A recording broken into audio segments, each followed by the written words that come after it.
হরলিক্সটাকে ready হয়ে গেছে। ছোট, এটা তুই কি পরেছিস? শাশুড়ি মা দেখলে তোকে আচ্ছা করে দেবে।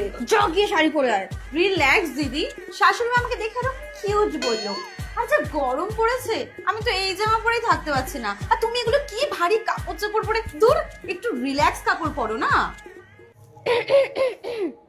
আরে দিদি, same to same night sweet আমার মতো, খুব সুন্দর লাগছে। আরে এটা তো আমি সেই কবে কিনে রেখেছিলাম জানিস তো, যা গরম পড়েছে ভাবলাম একটু পরেই নি। By the way, thank you. ওহো, নতুন বেডশিট, কিন্তু চাদরটা কেমন একটা নাইটির মতো লাগছে না ছোট? আরে দিদি ভাই, এখন তো এটাই ট্রেন্ডিং।